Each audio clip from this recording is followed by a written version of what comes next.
Olá, seja bem-vindo ao nosso canal. Neste espaço, vamos mergulhar nos mistérios da vida, explorando histórias, experiências e testemunhos incríveis e transformadores de pessoas que tiveram experiências únicas. Se não é inscrito, considere se inscrever para receber notificações quando um novo vídeo for postado. Que Deus te abençoe abundantemente. Hoje vamos relatar a experiência de Tara.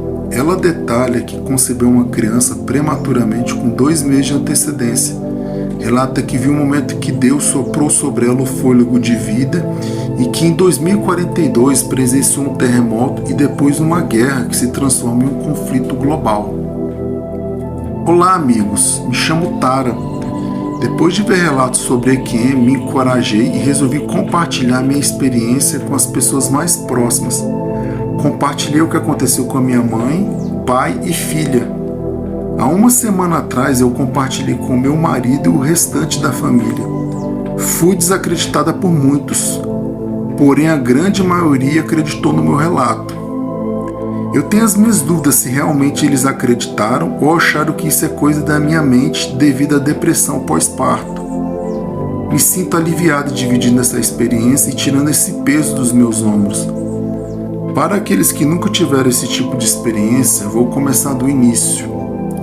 Em janeiro de 2021, descobri que estava grávida do meu 4º filho. Desde o momento da concepção até os 2 últimos meses, vi que algo não estava normal com a minha gravidez. Quando uma placenta cresce perto da abertura do útero, o risco de aborto espontâneo é alto. Apesar que esse problema era um dos menores naquele momento. Fiz um exame com o líquido amniótico para verificar que tipo de problema o bebê poderia ter e a notícia não foi das melhores. O bebê tinha alta probabilidade de nascer com síndrome de Down e aos 40 anos com uma criança com necessidades especiais me assustou bastante. Um dos pensamentos que tive foi em relação sobre o que aconteceria com a criança se eu morresse. Quem cuidaria dessa criança? A ideia do aborto foi totalmente rejeitada em virtude da nossa religião, mesmo sendo uma gravidez de risco. Fui colocada em repouso e afastada de todas as atividades laborais. Aos 7 meses de gravidez senti um fluxo e pedi para minha mãe chamar uma ambulância. Pensei que a minha bolsa havia estourado, porém na realidade eu estava com a hemorragia interna. Fui levada imediatamente para a sala de cirurgia para realizar a cesariana. Então perdi toda a consciência. O estranho de morrer é ver o seu corpo. Na sala o médico murmurou algumas palavras e disse que estava me perdendo. Era necessário fazer a cesariana imediatamente para retirar o bebê e salvá-lo. Vi o momento que a cesariana ocorria. Lembro-me de ouvir o médico dizer: "Não tenho certeza se o bebê sobreviverá. Precisamos realizar os procedimentos para salvar a vida da mãe." Enquanto a minha cesárea estava sendo fechada, uma enfermeira estava bombeando meu peito e a outra me dando oxigênio. Eu assisti tudo isso com espanto. A última coisa que me lembro foi um médico falando que seria necessária a utilização do desfibrilador.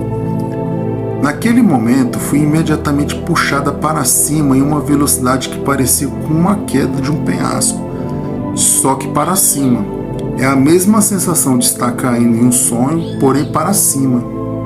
Comecei a subir cada vez mais rápido até que fiz uma parada abrupta e ouvi: "Seja bem-vinda, Tara. Estávamos esperando por você."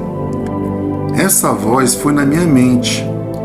Ouvi e dei uma olhada em volta e vi que estava uma bela cidade de cristal. Nenhum conto de fada será capaz de descrever o que estava vivenciando. Falando sobre o homem que eu vi, ele não era o mais bonito, mas também não era de má aparência. Ele tinha os olhos castanhos e o sorriso mais bonito que eu já vi. Sua pele era como se fosse cor de azeitona, igual um bronzeado de um surfista. Sua roupa era um manto e ao redor da sua cintura tinha uma faixa dourada. Fiquei hipnotizada. "Você estava esperando por mim?" perguntei. "Sim, você completou sua missão, Tara. É hora de você voltar para casa", disse o homem. Gentilmente eu disse que não era a minha hora. Eu respondi que acabava de dar à luz e precisava ficar com o meu bebê. Eu disse para ele que estava ansiosa e não me importava com a paz desse lugar e alegria. Eu queria voltar para os meus filhos, sabia que no fundo eles precisavam de mim e nada me impedia de voltar para eles. Por que você deseja tanto voltar? Disse o homem, sem acreditar no que estava ouvindo. Eu preciso voltar para ficar com o meu bebê. Ele precisa de mim e eu tenho que voltar. Por favor, deixe-me voltar, implorei. Aqui estão todos os seus entes queridos. Você está realmente disposta a desistir de tudo? Disse ele. Ele sorriu e me disse, você é a primeira alma que implora para voltar ao invés de implorar para ficar. Depois de pensar por alguns instantes, ele me disse que se eu voltasse para o meu corpo, ele não estaria pronto. Ande comigo, disse ele, estendendo a sua mão. Agarrei a sua mão e começamos a andar juntos. O amor em seu toque me fez duvidar da minha decisão em querer voltar enquanto caminhávamos pelas ruas da cidade de cristal. Comecei a ver a minha vida se desenrolar diante dos meus olhos. Já tinha escutado outras EQMs e sabia o que estava acontecendo. Mas a minha era bem diferente, não vi nenhuma tela ou dispositivo. Em vez disso, vi a minha existência saindo da boca de Deus. Deus me soprou através da sua boca. Implorei para Deus para que Ele me enviasse à terra. Queria estar com os pais que eu havia escolhido.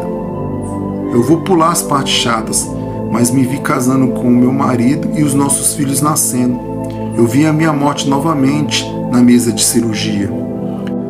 Eu não sei se aqui a alma é tão pura que quando a revisão terminou, eu estava agarrado a este homem chorando. Ele me disse que estava tudo bem. Isso acontece com todos que revivem essa experiência pela perspectiva do seu pai.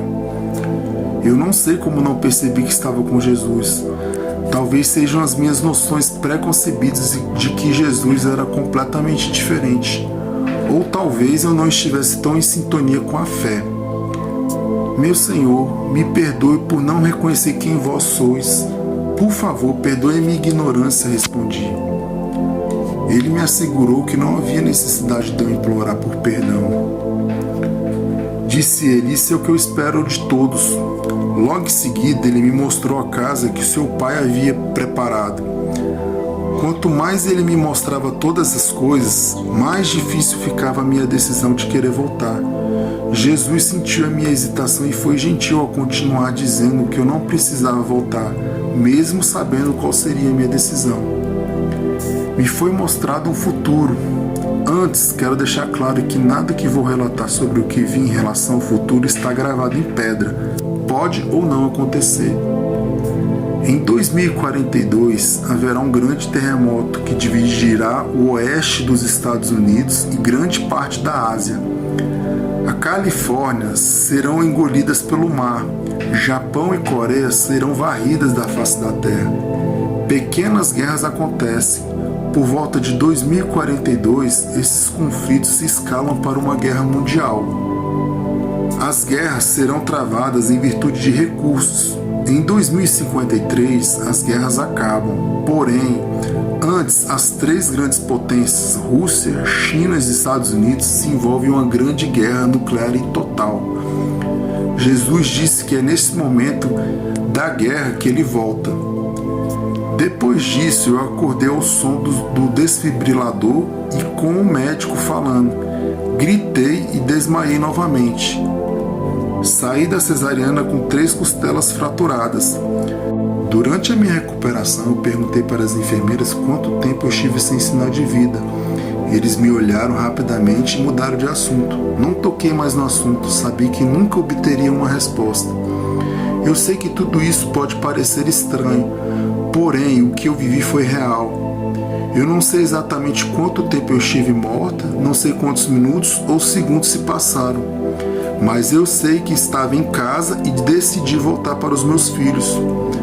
Como eu disse no começo, contar para a minha família essa experiência trouxe muitos olhares estranhos. Nenhum deles foram desrespeitosos. Antes que eu esqueça, o meu filho não nasceu com síndrome de Down ou qualquer outro problema, apesar de ter nascido com 2 meses de antecedência. Deus curou meu filho. Ele é grande o tempo todo, mesmo quando nós não pedimos pelos seus cuidados.